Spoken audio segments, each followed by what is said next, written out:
Thank you very much, ladies and gentlemen, and good morning to everybody, and also a special thank you to Enrique Garcia, who has foresight.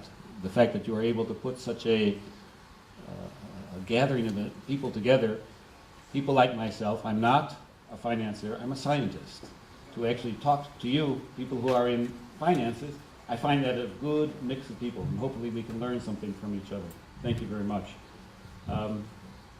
My main task is to report to governments on the state of the environment and the threat of emerging issues, emerging environmental threats. And about 1 week ago, here in Rio de Janeiro, I think Mr. Klink was also involved in this, we presented to the world the Global Environment Outlook number 5. This document represents a good 3 years of work, hundreds of scientists involved in this work, and basically it is UNEP's task to give you a report on the state of the environment from a global perspective. And I have a couple of digital copies, not the heavy copies, but if you're interested in a digital copy, I can certainly give you that. But as you can see, it comes in at about 2 kilos. So it's heavy. And as my boss said, looks authoritative. Okay. You see the one who points at the screen means that he's forgotten something. Okay, fine. So, what is in GO5? And let me just spend a couple minutes on this slide. There's 3 elements to it. First of all, state and trends of the environment. And the message, the key global message that comes out of part 1 of the Global Environment Outlook is that we have a problem. Part 2 is regional policies. The message there is we have solutions. Part 3 is that to implement these solutions, it will take transformative change. In today's presentation, I will only be focusing on regional policies, and let me just dwell on that for a moment. Typically, since 1972, the United Nations Environment Program does its State of the Environment report. However, governments were a bit frustrated with us, and they said, you keep bringing us bad news. We're tired of giving bad news. Give us some solutions. So in this particular edition of Global Environment Outlook, we actually went through a process to identify successful policies for speeding up the implementation of internationally agreed goals. Has not been done before in a bottom-up fashion, and as you might expect, we encountered problems. But nevertheless, what I'm going to be doing is focusing on that particular element, which is the regional policies in this. Yeah? Okay, just a little bit of word on process. If you see this simple flow diagram, 2 things should come to you. One, this is an entirely government-owned process.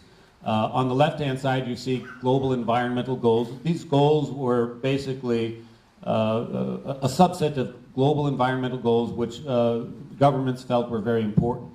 These goals then went through an analysis through a high-level advisory panel, and together they came up with a set of goals which formed the basis of the scientific assessment. Now, if you continue on the top path, you see the global perspective where experts evaluated the progress in achieving these goals. I will not talk about our scorecard today.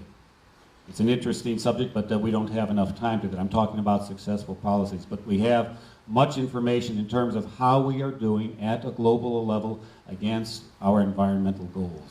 If you're interested in that, we have a presentation coming up next week at the UNEP Pavilion at Parco Atletico. Instead, what we focused on was the bottom path, which is looking at the regional, whereby these goals were selected, and then experts within the region looked at these goals and identified policies that were intended to speed up the implementation of these goals, policies which could be taken from one area to another, policies which could be identified in a transparent, almost scientific fashion. Not an easy thing to do. Okay, so now we're going to do a very, very quick summary of what's going on around the world. So whereas Cristiano, who's left, was talking about this region, this region, this region, I'm going global. I'm going the other direction. So let's look at payment for ecosystem services. Again, this is a concept that is global and it's known. And in the case of Vietnam, you have an example where the local populations were able to benefit from electric and water utilities actually paying them funds to conserve, and they also received funds from tour operators to pay for landscape amenities. And out of that, the result was that funds were actually moved into the community. These numbers are here. I don't give you too much detail, but when poor communities are increasing their income by $540 to $615 annually, that's a tremendous change for them. So again, I'm not going into great detail on these. I'm just giving you a very quick sample. In the document, there are over 90 such policies that have been identified. 116 case studies. I think what's more interesting is what are the commonalities across these policies. So we go to West Africa. Now, I don't know if you've been to West Africa before, particularly the region that where Mali, Senegal, Mauritania come together. They have very little water, very dry. It's a desert region. And throughout years, it's been an area where there's been a lot of conflict. Here, they were able to come up with an international agreement in terms of water allocation, and out of that came increased possibilities for irrigation, increased possibilities for fisheries, and something which is probably most important of all is that the risk of environmentally created conflict was decreased. So here's something where a successful policy in terms of speeding up the implementation of internationally agreed goals. Okay, now let's come a little bit closer to this region. And this example comes from Quito, where the establishment of a trust fund for the protection of water, FONEC, perhaps many of you know this policy better than I do, ended up in terms of providing benefits where the community was able to participate in the conservation of the watershed and ensuring their continued water resource. Again, this is community participation.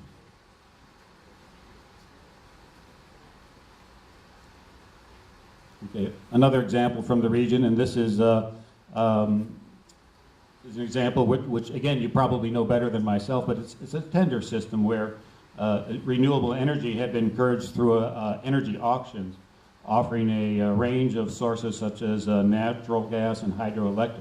And what this did is that in the case of the first case in Brazil, they obtained positive results for biomass, and in 2009 for wind energy, where more than 1,800 megawatts of wind generation was traded. Again, new innovative thinking. In Uruguay, when Uruguay released its energy strategy guidelines to accelerate the transition to renewable energy sources and reduce dependence on oil, these possibilities open up the market for new actors to come in through biofuels, wind energy, biomass. Again, successful examples. Last example that I'm going to give in terms of successful policy comes from community participation and sustainable agriculture. And this comes from Bolivia, Brazil, Guatemala, Mexico, and Peru, where indigenous land communities, indigenous land management of traditional communal lands of the Bolivian Amazon has been developed to improve the well-being of people living in rural and indigenous communities, and also to help forest services. Here, of course, community participation was key.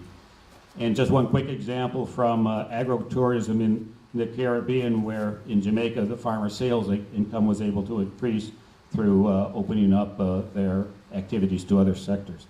Again, I'm not going into detail of these things. The document is very heavy, very thick, because it does offer quite a bit of information in terms of successful policies. Instead, what I'll do is, what makes these policies successful? I think that's probably an important question. If you look at this pie chart that I put up there, you see that some of the features that these successful policies have are in terms of participatory approaches. I mentioned a case or two. Payment for ecosystem services, multi-country collaboration, governance, finance initiatives and synergies. The idea that you have a policy that can address not only agriculture, but perhaps fisheries and energy, has a greater chance of success for being extrapolated to other regions. This was the findings of GEO5. Let me go on to, so this is a summary, and I say that this is a bit of a difficult exercise, because you would say that if you look at this pie chart, wouldn't it be nice that the more of these features that you could bring together, you would have a better chance of successful policy? The data do not show that yet. And what it finds is that, as you might expect, policies are very context specific, no surprise, and that oftentimes methodologies for selecting policies and comparing one policy with another policy do not exist. When we had our scientists coming into the room to actually propose to their counterparts what are successful policies, they had a great deal of difficulty in terms of coming up with common methodologies for agreement. But nevertheless, they did go through a peer review process. And at the end of the day, it's probably the best that we could do at this point in time, where data are often lacking to be able to assess these policies.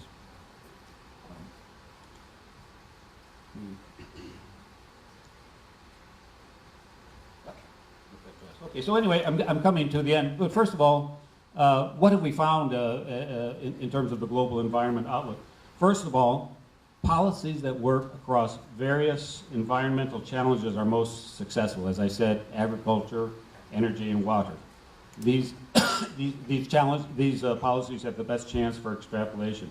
And of course, it means that we have to understand the linkages between these different sectors. You can't, if you just focus on one sector and not understand the others, the chances of success are not so good. And it doesn't allow us to maximize the impact of existing initiatives or developing new policies, which of course is the intent here. And finally, and I think I've heard that again and again today, that the private sector, the role of the private sector in the implementation of these policies is not vital, it's crucial. Without it, these things cannot go forward. Okay, so anyway, just to finish, what are some of the key messages coming out of the global environment outlook in terms of its analysis of policies?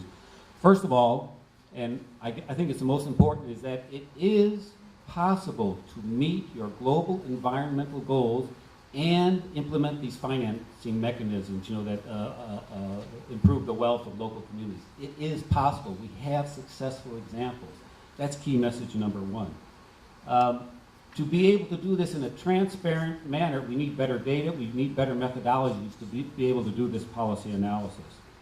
And finally, maybe the last message is that the solutions are oftentimes within reach, but it requires that we change a little bit the way we think.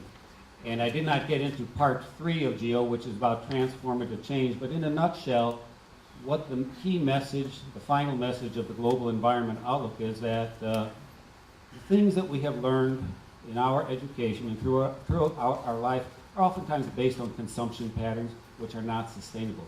We have to unlearn what we have learned. That is fundamental change. Thank you.